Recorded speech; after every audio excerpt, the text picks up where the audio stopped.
Hi, this is Sarah Lingra and welcome to another I'm at the Piano Now What video. This is video 2 of major scales. This is going to have you practicing the major scales but using both hands. Rather than doing a 1-octave scale with one hand and a 1-octave scale with the other, the idea here isn't to learn scale fingerings, it is to get pitch into your ear.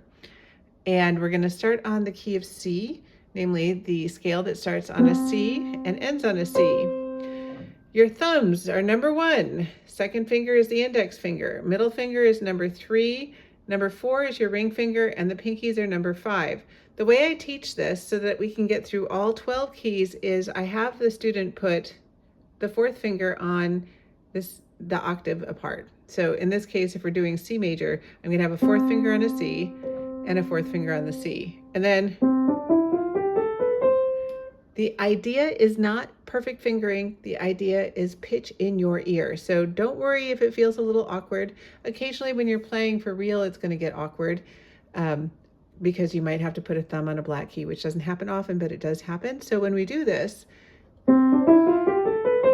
you will get accustomed to that feeling, and you're also going to be more comfortable moving all over the place.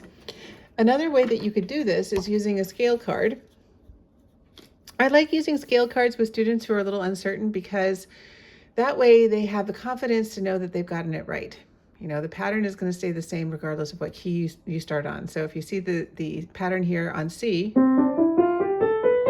and then I move it to, say, an E flat, so I move the first note of the scale to an E flat, you can see that, actually you can hear that it sounds the same, but the pitch has been raised. I can also do it by moving to B flat here, so you can lower the pitches too. Okay, so scale degrees, 1, 2, 3, 4, 5, 6, 7, and then the top one can either be a 1 or it could actually be an 8. There we go. So here's an 8 and here's a 1. And there's a 1. What I would suggest that you practice is you start on one key. So let's say you started on B flat. And then you go to the next key.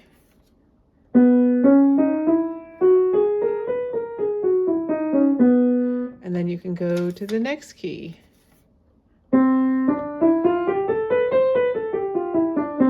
You can also be saying 1, 2, 3, 4, 5, 6, 7, 8, 7, 6, 5, 4, 3, 2, 1. This will help you get the scale degrees in your ear and in your head when you start analyzing chords and doing inversions and things. Here we go. Here's the key of C sharp or D flat.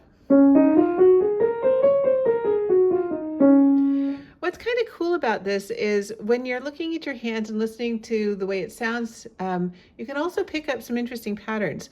So for example, if I'm going to use C as a easy example, the first 4 notes of a C scale are,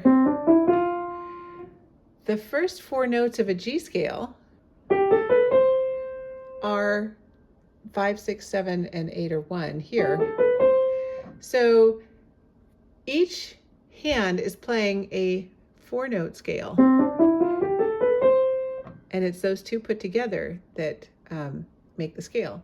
If I move the 1 over to here, you can hear that this,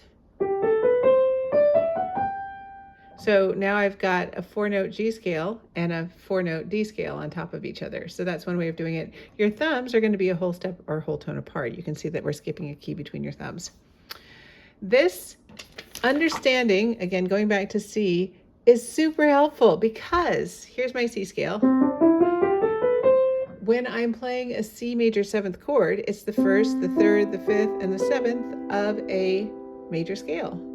So there's C major 7th chord. Without the 7, that's a C chord.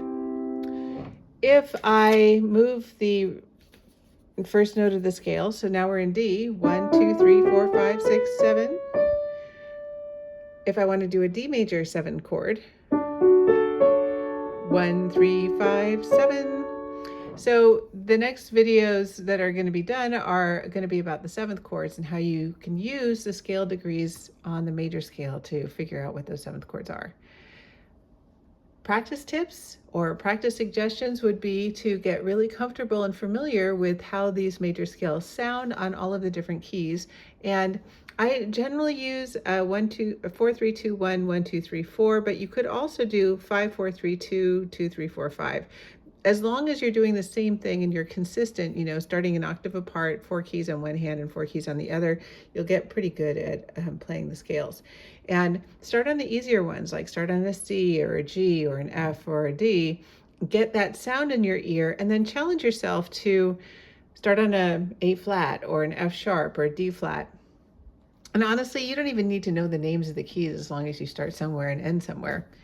So thank you for tuning in to this I'm at the Piano Now What video, major scale version 2, 4 and 4 for getting the pitches in your ear.